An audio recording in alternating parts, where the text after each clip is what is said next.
Welcome back, everybody. Welcome back to channel Y.O.B. It's your host, Y.O.B. Today I'm doing a review for the film 40 Acres, starring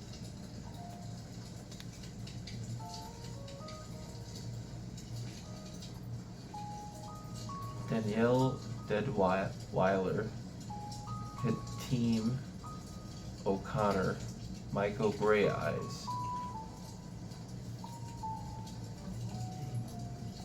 Directed by R.T. Thorne. Writers: R.T. Thorne, Lynn Taylor, Laura Campbell.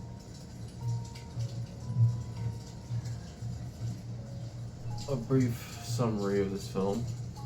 In a post-apocalyptic world with food scarcity, a black family of Canadian farmers descended from American Civil War migrants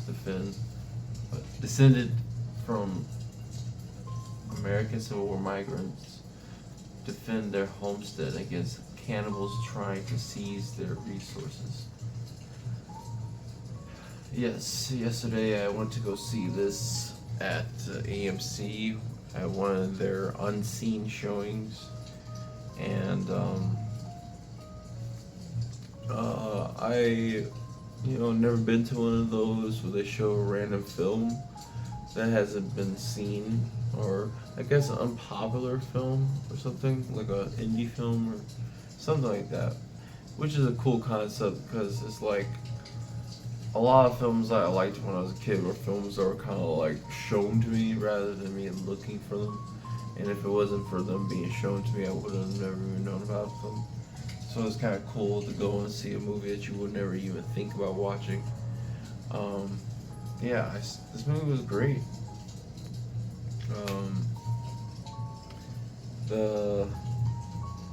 Let me see. Got my notes here.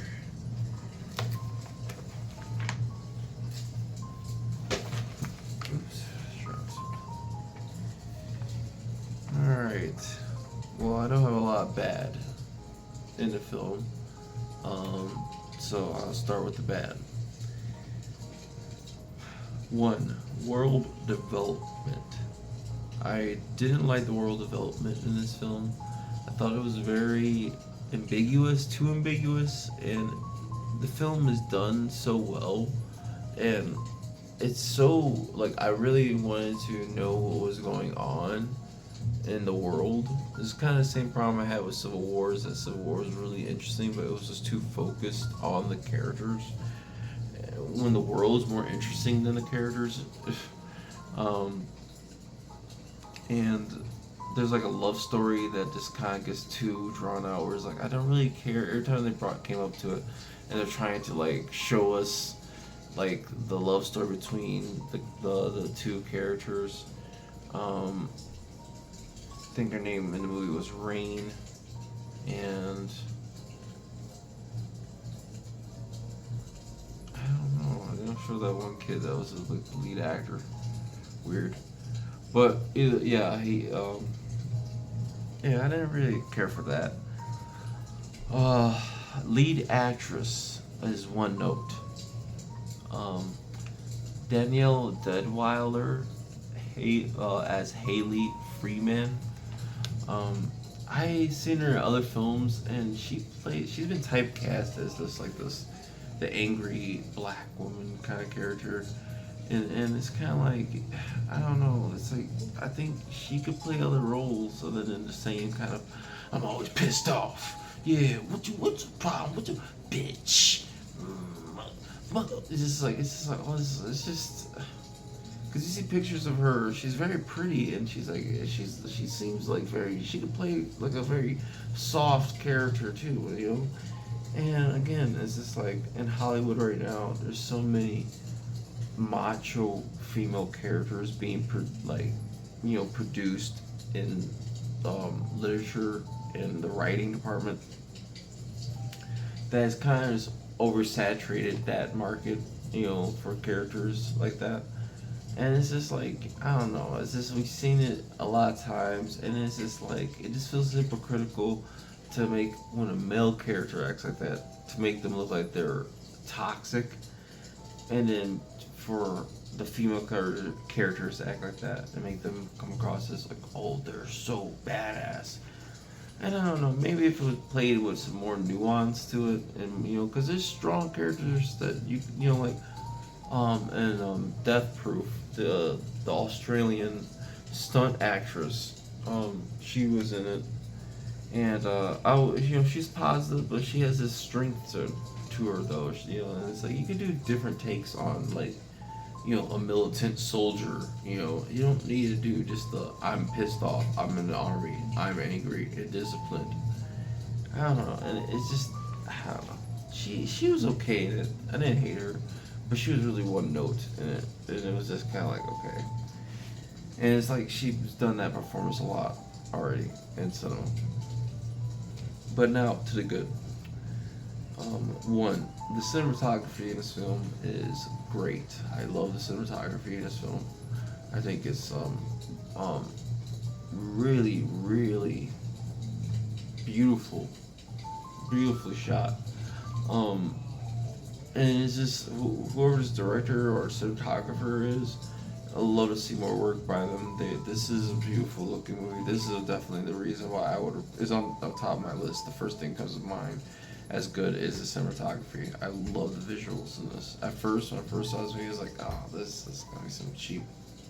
But then I keep, Magnolia. I didn't think it was like, I knew I was gonna get a good movie, but I wasn't sure what the movie was gonna be about.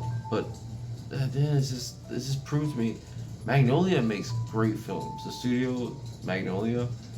Oh my goodness. The acting in this film was really good. I think for a very small indie film and like apocalyptic B kind of film, this doesn't feel like a B film. At times, it feels like a very epic, like Christopher Nolan, big budget film. Like some of the shots are really gorgeous. The music is really well done, and the acting is just the acting just really elevates the craftsmanship that was put into it. The music, I love the music. The music's great. There's lots of scenes. Like I was listening to the film and I was like, man, I just wanted to watch the movie just to hear some soundtrack. It's a very seductive soundtrack in this film. It really like the music really kind of draws you in. It's sad, creepy, and dreamlike. It's like it feels really grounded and real, beautiful. The pacing is good. I like the pacing. If it doesn't feel like, other than the love story, that's the only parts I'm like, I don't care if that was cut. I would enjoy everything. It might have been probably a short film, and maybe that's the reason they put the love story in, because they're like, we need something to kind of like, fatten up the story to make it a feature film. But you could have done something else. Looks real. I don't really remember anything looking like CGI in the film. I think this is great. That's why I love indie films, and they're like really my go-to film to watch. I just love I love movies that really utilize indie work, indie filmmaking. And not indie filmmaking, but I mean, like, you know what I mean, like this, like guerrilla style filmmaking, where it's like, you're kind of just, being authentic and being improving and being like, like real and honest in your vision, and it's no studio in a way, and I don't know, that might sound really stupid what I just said, but if you get it, you get it. Interesting plot elements. There's a lot of interesting plot elements in this, like I don't want to spoil it. Spoilers. If you haven't seen it, please go watch the movie. I'm about to spoil it. 3, 2, 1. um, in the beginning of the film, like the stepfather gets attacked, and it looks like they're piercing his hands and tying his feet, looking like he's in a cross, like crucifixion kind of pose, and it's like, and then there's stuff talking about Civil War, and like and there's a lot of interesting stuff going on. Like I kind of was a little confused on some of the things. Some things that happen. It's like it's definitely a film that you would want to see a couple times. Yeah, there's a lot of very interesting story plots in this.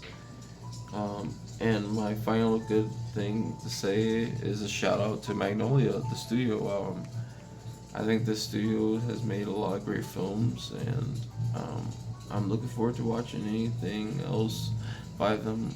I'm gonna probably be looking out and seeing some stuff I missed.